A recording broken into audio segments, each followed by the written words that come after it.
Amém. Isso aí. Abre comigo em Romanos, por favor. Romanos capítulo 1.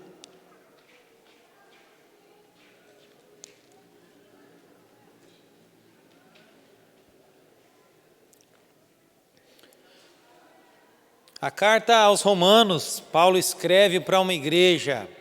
É importante a gente traçar um contexto para que a gente possa entender o objetivo da carta de Romanos. Amém?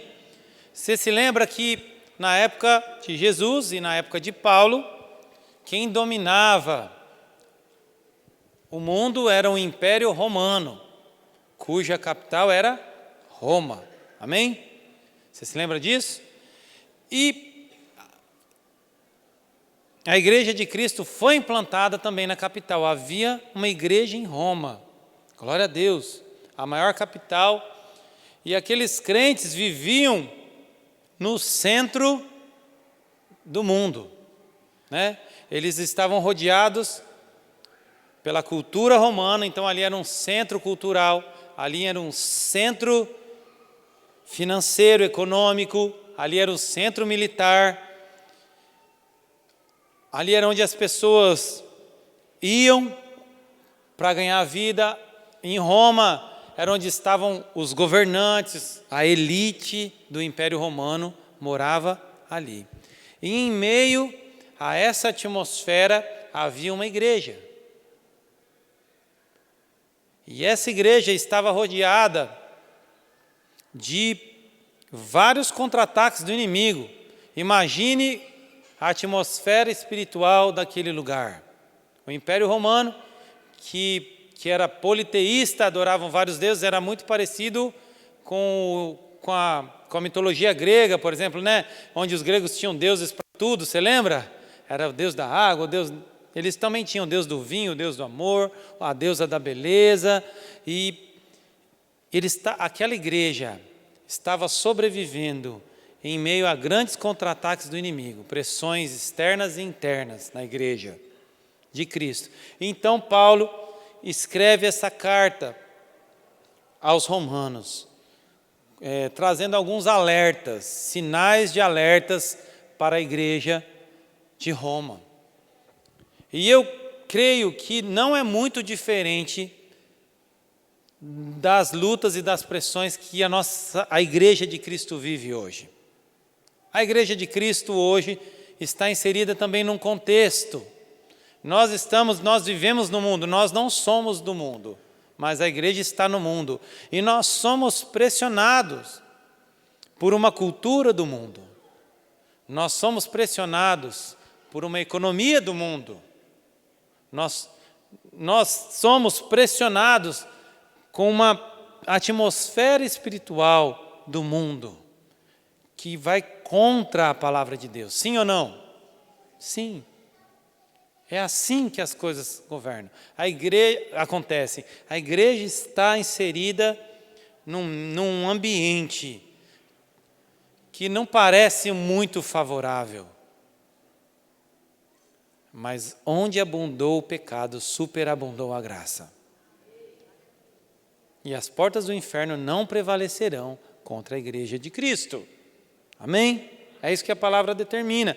Mas é necessário que você e eu, somos a igreja de Cristo, somos você e eu, é necessário que nós estejamos com esses sinais de alerta bem estampado nas tábuas dos nossos corações, para que a gente não venha a ceder às tentações do mundo.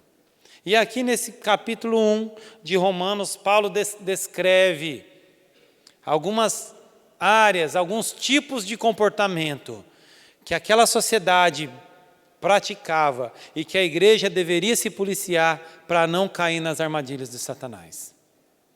E esse ensinamento serve para nós aqui também nessa noite. Deu para trazer um contexto para você? Então vamos ver. Paulo então começa a pontuar quais são as áreas, quais eram os comportamentos que aquela igreja deveria tomar cuidado e que você e eu também devemos tomar. Vamos começar pelo versículo 18. Olha só como era aquela sociedade. Romanos 1:18. Portanto, a ira de Deus é revelada do céu contra toda impiedade e injustiça dos homens, que suprimem a verdade pela injustiça. Pois o que de Deus se pode conhecer é manifesto entre eles, porque Deus lhes manifestou. Então Paulo começa dizendo aqui, olha, a ira de Deus é revelada contra o quê? Contra a impiedade e a injustiça.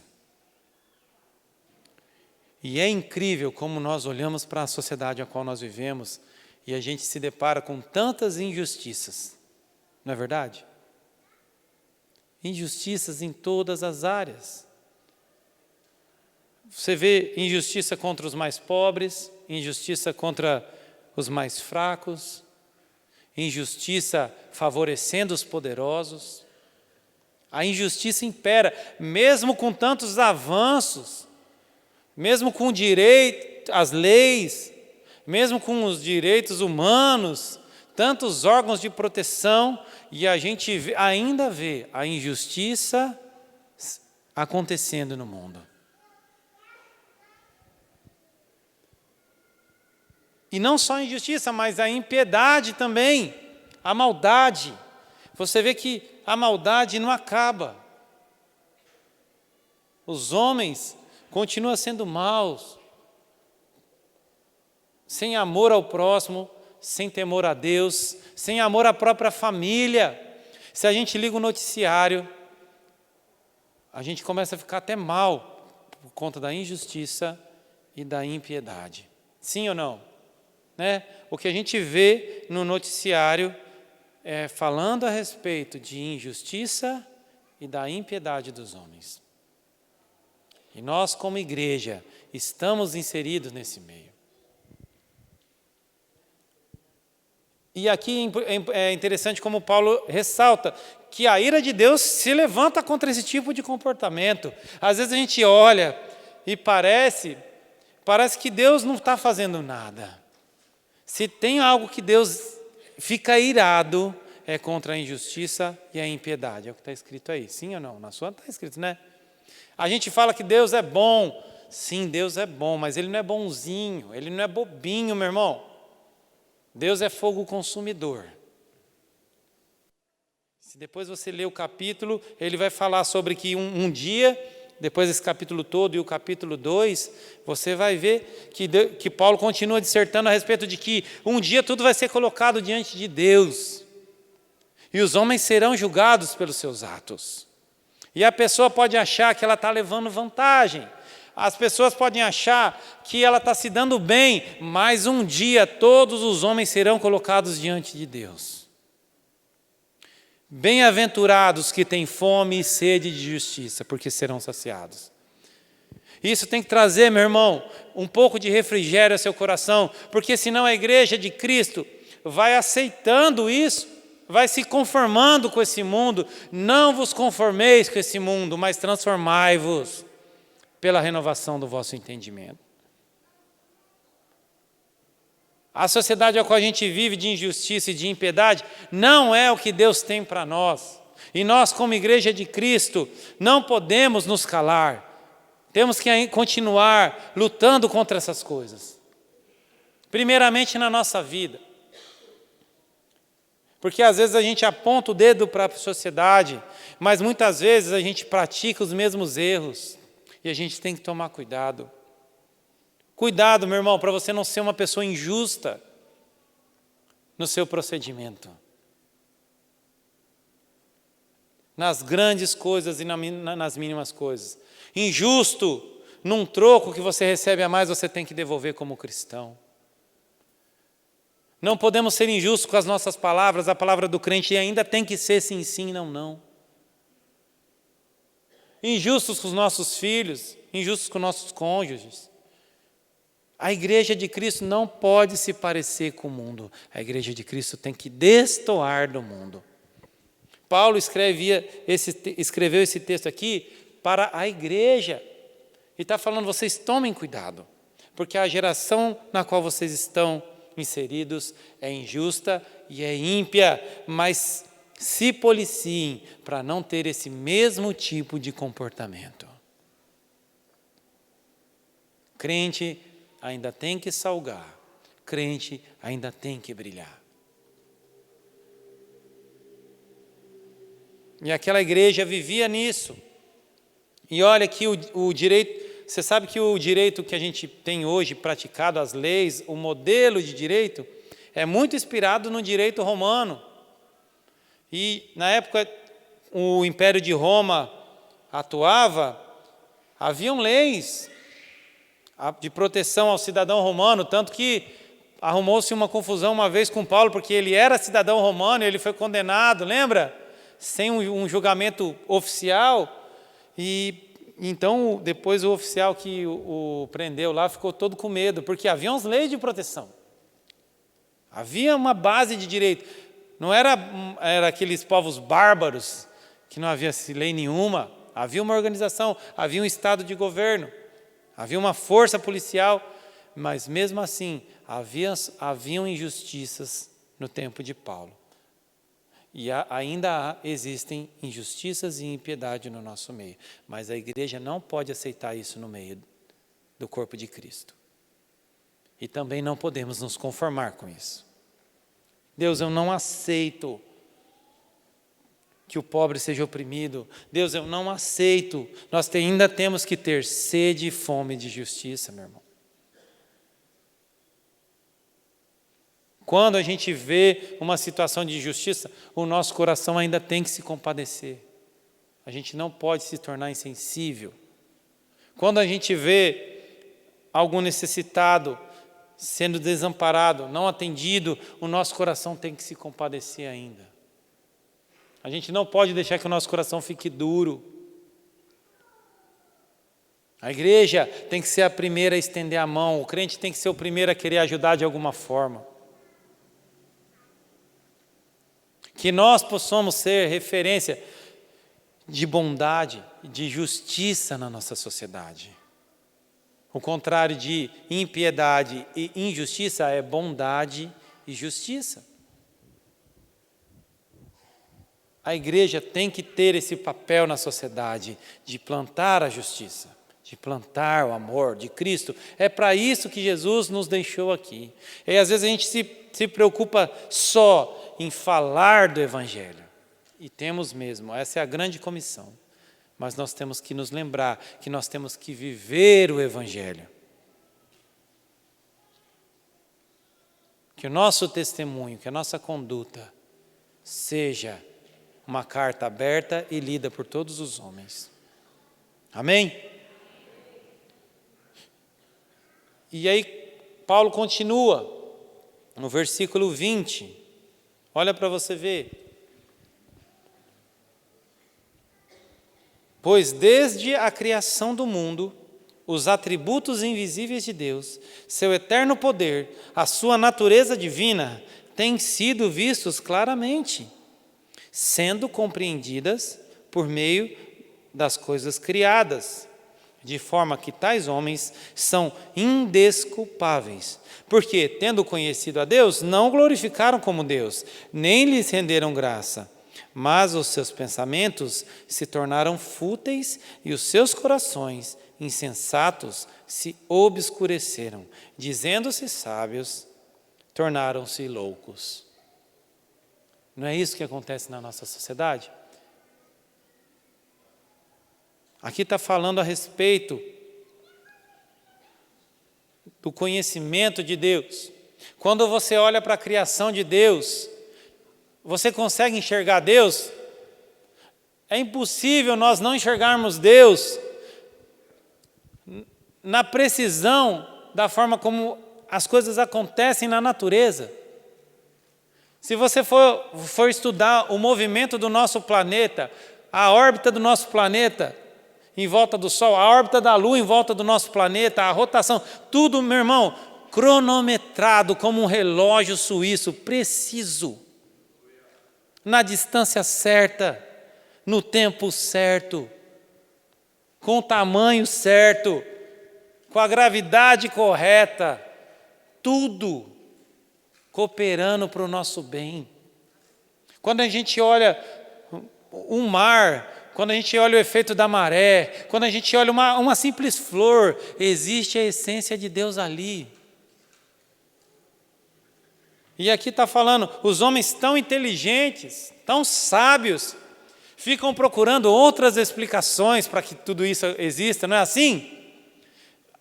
A ciência procura e diz que evolui, mas está querendo ficar cada vez mais longe de Deus, a achar uma resposta. Meu irmão, eu acho a pessoa tem que ser muito mais crente para acreditar no Big Bang do que na existência de Deus, porque tudo tinha que acontecer de um jeito tão maluco. Tem que ter muita fé para acreditar nisso.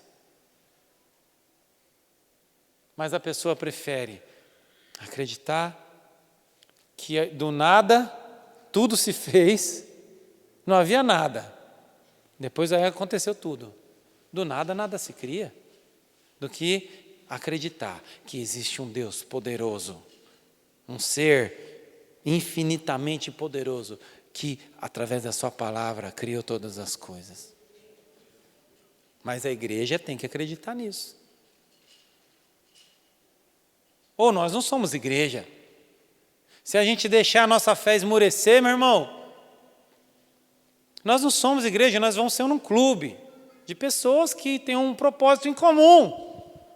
Mas nós somos igreja de Cristo, e na igreja de Cristo tem que haver fé. Eu ainda acredito em Jesus Cristo, acredito em Deus que criou todas as coisas, eu acredito no Espírito Santo. Os pilares da fé ainda estão correndo nas minhas veias. E aquela sociedade onde os romanos viviam era a sociedade da ciência, do estudo. E eles sabiam tanto que deixaram Deus fora da equação. Cuidado para não deixar Deus fora da sua vida, meu irmão. A gente é bombardeado pela mídia. Esses dias eu estava vendo um documentário lá, que eu gosto de assistir documentário, né? A Bíblia, o texto era esse. Falei, a Bíblia eu vou ver. E aí eu comecei a assistir e apresentando argumentos naturais para querer explicar as coisas da Bíblia, né? Não, que não foi bem assim, que não foi desse jeito não, foi uma história. E aí eu não vou assistir isso, porque isso vai querer minar minha fé. Não que a nossa fé tenha que ser uma fé cega, sem base nenhuma. Não que a nossa fé tenha que ser uma fé ingênua. Eu acredito e pronto, acabou. É claro que a gente deve estudar, é claro que a gente deve procurar conhecimento, é claro que a gente deve querer entender as coisas. Paulo era um homem letrado, era um homem que entendia as coisas. Mas nós não podemos deixar que essas coisas roubem a nossa fé em Deus. E hoje em dia é assim, né? Você está com uma dor de cabeça, você entra no Google lá e fala, estou com dor de cabeça. Ele já fala que é um câncer, já fala que você... Não é assim? E aquilo ali já começa a roubar a sua fé. E aí você entra lá, não, mas a perspectiva é que a economia vai ficar muito ruim, então você vai, cuidado, vai ser tudo ruim, cuidado. Meu irmão, e aquilo ali vai roubando a sua fé em Deus, que provê na sua vida. Mesmo que tudo diga que não, ainda que a oliveira minta, ainda que a figueira não floresça, a gente tem que continuar acreditando no Deus a quem a gente serve. É isso que é ser igreja, é isso que é ser crente.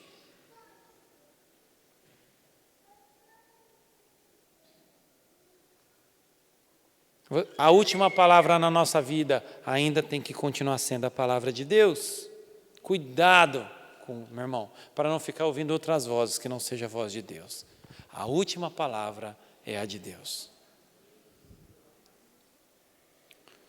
E é incrível como algo que o Espírito Santo demora para conseguir nos convencer, né? Porque a dureza do nosso coração é grande. E o Espírito Santo tem um trabalhão de lapidar a nossa vida, de transformar o nosso coração, derrubar muralhas, estruturas de pensamento, e então a gente aprende e a gente começa a praticar aquele princípio de Deus, e de repente vem um vento de doutrina, vem uma informação de Satanás e já quer roubar aquilo do nosso coração. A gente tem que se policiar. Vigia, meu irmão. Sobre todas as coisas que nós devemos guardar o nosso coração, porque dele provém as fontes da vida. E aqueles irmãos de Romanos estavam assim, rodeados de sabedoria humana, rodeados dos intelectuais, correntes de pensamento, linhas de pensamento, e Paulo está falando para eles, cuidado para não se tornar louco se achando sábio. Amém? Quando você fala no mundo de que Jesus ressuscitou, eles vão te chamar de louco. Amém, mas eu creio nisso. Quando você fala que Deus abriu o Mar Vermelho, eles vão falar, é uma história, faz parte do folclore de Israel. Que folclore nada, eu acredito que Deus fez isso sim. Amém? Aleluia. E aí Paulo continua, ele vai falar mais uma área daquela sociedade, versículo 23.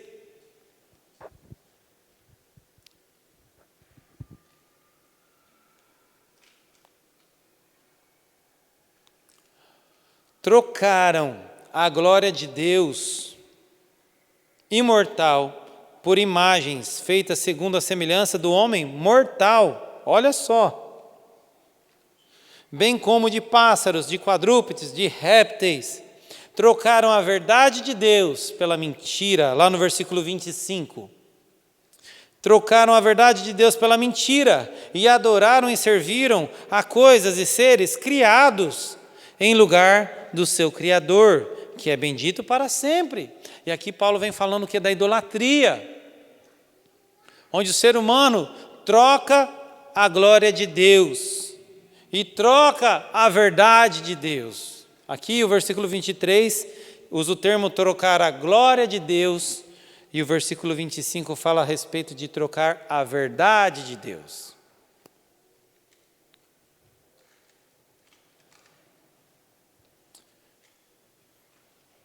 Tem gente que gosta de... tem um termo, né? Fazer rolo, né? Trocar é fazer rolo, né? E aí, eu me lembro que eu tinha um vizinho, quando eu era criança, que ele gostava de trocar carro. E aí, ele aparecia lá com um carro velho. E ele ia lá, consertava aquele carro, levava no mecânico, levava no funileiro. Quando o carro estava legalzinho, ele cismava e ia lá, trocava. E voltava com outro velho. E aí começava tudo de novo, e aí consertava, quando o carro, aos nossos olhos estava legal, acho que ele não gostava de carro legal, ele gostava do carro velho. E aqui está falando a respeito de um tipo de troca desse, o ser humano troca a glória de um Deus imortal por imagens feitas segundo a semelhança do homem mortal, é uma troca muito ruim. Você vai pegar algo que é pequeno e colocar no lugar de Deus. Trocar a glória de Deus é isso, colocar algo no lugar de Deus. Só que sempre você vai estar levando prejuízo, porque tudo é menor que Deus. E é isso que a sociedade faz. Coloca várias coisas no lugar de Deus. E aqui ainda fala também a respeito de trocar a verdade de Deus pela mentira. É a mesma coisa que você pegar uma nota de R$100 verdadeira e trocar por uma falsa, porque você quis. E trocar a verdade de Deus é passar a viver um outro evangelho, que não é o de Jesus Cristo. E Paulo nos adverte, mesmo que um anjo de luz apareça pregando um outro evangelho, que não seja esse, que seja anátema, que seja maldito. Cuidado, meu irmão, para não estar trocando a glória de Deus por um prato de lentilha do mundo. Vamos vigiar. Eu tenho que guardar meu coração, você também. Nós temos que ficar esperto, porque muitas vezes a gente está trocando as preciosidades de Deus, as coisas que têm peso de glória, pelos prazeres momentâneos dessa terra. Trocando as bênçãos de Deus para viver 1 minuto segundo a carne, e depois colhe consequências. que pesam na vida. Vamos vigiar. As coisas de Deus têm que continuar sendo prioridade na nossa vida. Deus tem que ser o primeiro. Pensa bem, é fácil a gente olhar para o mundo e falar, ó geração incrédula, geração adúltera, ó geração idólatra, coloca as coisas no lugar de Deus. Mas será que também a gente não está colocando as coisas no lugar de Deus? A gente não coloca as nossas vontades no lugar de Deus, o nosso carro, a nossa casa, o nosso emprego, o nosso sonho no lugar de Deus, e aquilo ali passa a governar a nossa vida, a gente passa a viver só em função daquilo. E a gente vai trocando a verdade de Deus, trocando o evangelho de Deus, a gente vai dando uma adaptada nos princípios de Deus, para que se adequem ao nosso estilo de vida, ao invés de o contrário, ao invés da gente adaptar o nosso estilo de vida à verdade da palavra. E a gente vê hoje na mídia, parece que todo mundo é crente, né? Todo mundo fala de Jesus, todo mundo fala de Deus, é lindo no discurso, mas aí você vai ver a conduta. Evangelho é conduta, não é discurso. Evangelho é andar na linha. Falar de Jesus é muito bom. Agora a gente tem que viver Jesus. Cuidado, para que a gente não venha ser enganado. Essa palavra era para aqueles crentes, essa palavra é para nós. Não vamos trocar as bênçãos de Deus, o direito de primogênito, pelo prato de lentilha. Deus tem que ser prioridade. Eu tenho que ter tempo para Deus. Você tem que ter tempo para Deus. Amém? E continuando, fica comigo que a gente já está acabando. Amém? Versículo 24. Por isso Deus os entregou à impureza sexual, segundo os desejos pecaminosos dos seus corações, para a degradação dos seus corpos entre si. E aí o versículo 26. Por causa disso, Deus os entregou às suas paixões vergonhosas. Até as mulheres trocaram as relações sexuais naturais por outras, contrárias à natureza. E da mesma forma os homens também abandonaram as relações naturais com as mulheres e inflamaram de paixões uns pelos outros. Começaram a cometer atos indecentes, homens contra homens com homens, e receberam em si mesmo o castigo merecido pela sua perversão. E aqui vai falar a respeito da perversão sexual. E a gente não vive numa sociedade de imoralidade? Sim ou não? Sim. Se a gente pegar as músicas mais tocadas, os hits do momento aí, e pegar a letra, a maioria dá vergonha, não é? Vai falar a respeito do quê? De imoralidade, de traição, de fornicação. É isso que a nossa sociedade consome.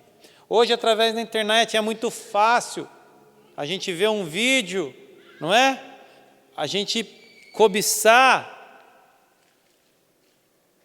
E aqui vai falando, e é interessante aqui como fala que Deus os entregou. A gente tem que olhar com cuidado, com os olhos mesmo de estudo aqui. Não é que Deus empurrou eles para o pecado. Deus abriu mão e deixou eles viverem as consequências das suas escolhas. Deus os entregou. Sabe? Como Deus... Porque a sua vida e a minha vida, algo muito interessante acontece. A gente está aqui, na mão de Deus. Mas tem gente que Deus faz assim, tá bom, você quer viver? Então, pode ir. Eu vou viver. Vai viver sua vida. E vai viver as consequências das suas decisões.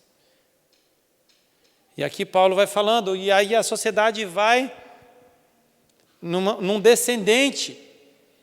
A degradação vai acontecendo. E é assim, parece que cada vez mais cedo os jovens são expostos a esse conteúdo pecaminoso. E nós, como cristãos, temos que nos policiar, meu irmão. Cuidado, a gente tem que tomar cuidado com o que a gente deixa entrar na nossa casa. Cuidado com o que a gente assiste. Cuidado com o que a gente acessa. Cuidado com o que a gente fala. Nessa área sexual. Zela pelo seu casamento, meu irmão, você que é casado. Zela pela sua esposa. Zela pelo seu marido. O casamento é uma aliança muito preciosa aos olhos de Deus. Investe no seu relacionamento. Consegue enxergar a beleza no seu cônjuge. Um dia você fez uma escolha. Creio que ninguém aqui casou obrigado. Não te amarraram e obrigaram você a dizer sim. Invista no seu casamento. Por quê? Porque o inimigo está tentando te separar do seu esposo, da sua esposa. Você sabia disso? Não é novidade. Ele veio para matar, roubar e destruir. Onde estão os casados aí? Levanta a mão. Glória a Deus. Zelem, vamos zelar pelos nossos relacionamentos. Família. Família é projeto de Deus. E quantas famílias são destruídas por conta de um pecado sexual, não é? Entra uma cunha lá, entra na brecha, o inimigo acha uma brecha e entra, e de repente o marido trai a esposa, ou a esposa trai o marido. É uma família, um núcleo familiar ali que recebe uma bomba e vive consequências daquele ato ali. Às vezes sobrevive junto, mas já não tem mais confiança. Às vezes se separa e também não é legal. De nenhum jeito o resultado é bom. No final da história nunca é bom. Então vamos nos policiar, meu irmão. Amém? Deus está falando conosco aqui. O inimigo está investindo, mas a igreja tem que ser diferente. E os jovens que não são casados aqui, a mesma coisa. Se policiem. Esperem no Senhor. Seu momento virá. Vai orando. Esperem no Senhor.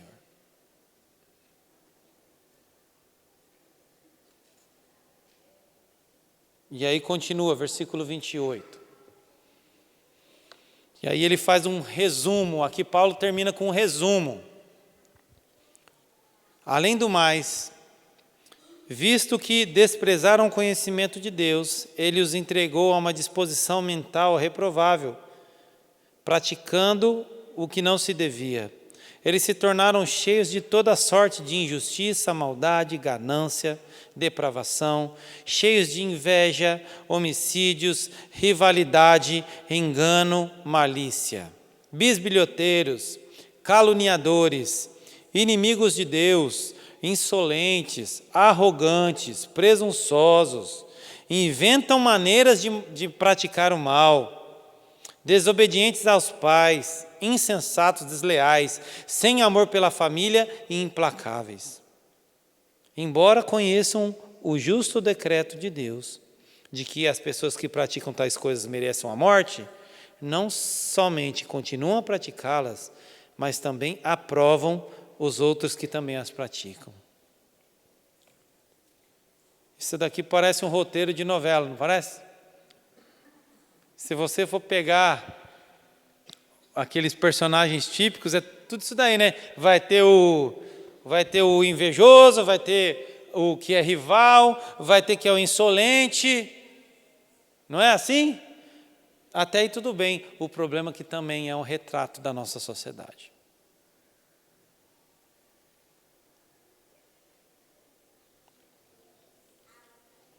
E aqui fala uma dessas partes que me chamou a atenção, foi inventam maneira de praticar o mal. É impressionante como o ser humano tem a capacidade de inventar um mal novo, uma maneira nova de pecar. Não é? Sério, não, já vi de tudo nessa terra. Aí aparece com uma nova. Não é possível. Não é possível. O ser humano tem a estranha habilidade de inventar maneiras novas de pecar. Vamos nos policiar, meu irmão. Cuidado para não ser um desses personagens. Cuidado para não estar cometendo esses tipos de pecado. Por quê? Porque essas coisas levam à morte. Tem sido pregado um evangelhozinho cor-de-rosa aí, né? Não, Deus aceita tudo. Meu irmão, um dia, pensa nisso, um dia vai estar só você e Deus. Ninguém mais. Não vai estar seu pai, não vai estar sua mãe, não vai estar o apóstolo, não vai estar o seu líder de ministério. Eu e Deus, frente a frente. O livro da minha vida vai ser aberto. Ai, ai, ai. Deus vai, vamos ver aqui. Todas as obras vão ser julgadas. Vamos nos policiar. Queria estar chamando o Ministério de Louvor, e para a gente concluir, a gente vai ler Romanos 2:1. Aí Paulo, porque os capítulos existem para facilitar a didática, mas se lembre que era uma carta só. Então Romanos 2:1 é continuação de Romanos 1. Amém? Portanto, você que julga os outros é indesculpável, pois está condenando a si mesmo naquilo em que julga. Visto que você que julga e pratica as mesmas coisas, sabemos que o juízo de Deus contra os que praticam essas coisas é conforme a verdade. Assim, quando você, um simples homem, julga, mas pratica as mesmas coisas, pensa que escapará do juízo de Deus? E esse daqui é uma voadora santa na igreja. Nós temos que nos policiar para não ser aquele tipo de crente que fica aqui dentro julgando o mundo. Viu que, meu Deus, você viu? E praticando as mesmas coisas. Aquele que está em pé, vigie para que não caia. Tire primeiro a trave do seu olho, para depois então o cisco do seu olho, a trave do seu olho, para depois querer tirar o cisco do olho do irmão. O mesmo critério de julgamento que está sobre o mundo está sobre a igreja. Ainda bem que nós estamos na graça, porque senão todos nós já seríamos consumidos. Eu não poderia estar em cima desse altar aqui, meu irmão, sabia disso? O sacerdote entrava no Santo dos Santos, se ele tivesse um mínimo de pecado, ele não voltava. Não é assim? Não que eu esteja vivendo em pecado, mas até a justiça do homem é trapo de imundícia diante de Deus.